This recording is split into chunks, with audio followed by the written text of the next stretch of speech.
Hugo. Nice to meet you, Hugo. My name is Dr. McSwain. So, what is the problem with you? Well, Doc, I've been noticing that when I try to go on runs, my knee's been getting real sore. Right, I see. Can you show me where the pain is and what it feels like? Well, I've mostly been noticing the pain on the outside of my knee. It's like an aching or a burning feeling. Okay, so this does sound quite a lot like iliotibial band friction syndrome, or ITB, which can occur from repetitive knee flexion and extension and is very common in cyclists and runners. So, Hugo, do you ride or run? I do run quite often and I ride sometimes as well. And how often and how far do you run? Yeah, well, when I'm in season, I'm usually running about 60 kilometres a week from about 5 to 6 runs a week. But we have been in the off season lately, so I haven't been doing much until about a month ago where I started running 40 to 50 kilometres a week again, which is when I started to feel the pain. Okay. Yes, I see.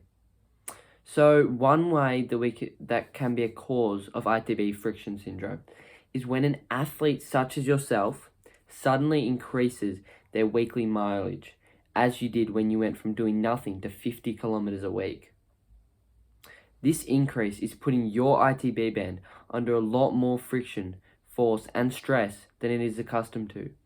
This can cause your ITB and or your periosteum to become inflamed and would hence be the reason you are feeling this pain when you do these sort of repetitive movements such as running.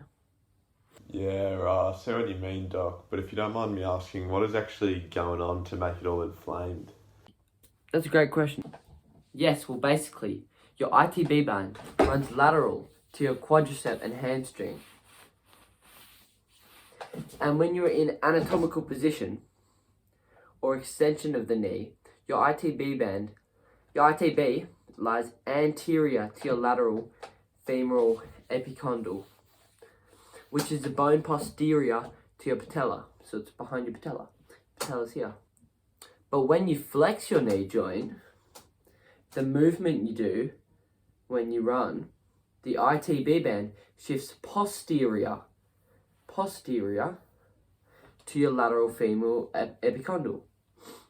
The repetitive shifting is what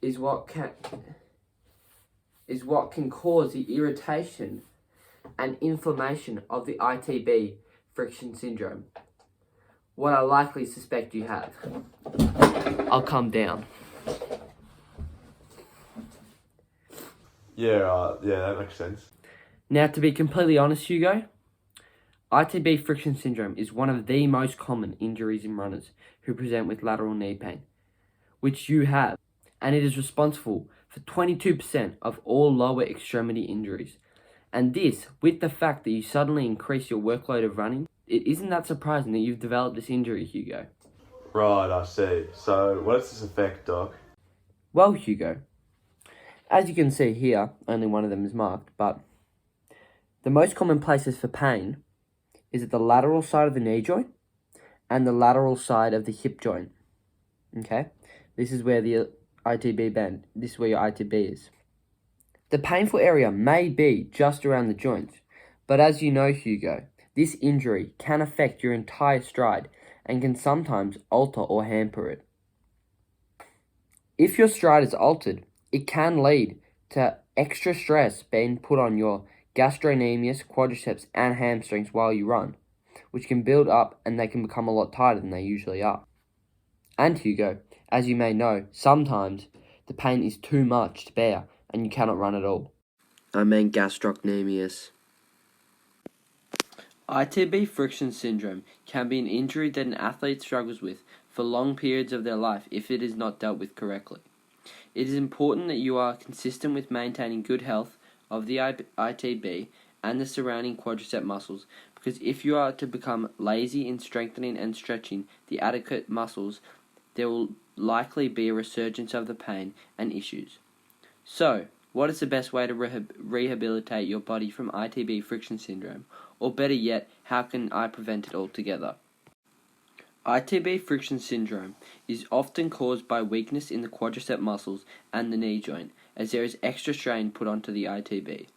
For this reason, the main way to prevent ITB friction syndrome is through strengthening of the knee joint and quadricep muscles, and stretching of not only the ITB, but also the vastus intermedius, running down the front of the upper leg, and the vastus lateralis, running down the lateral side of the upper leg.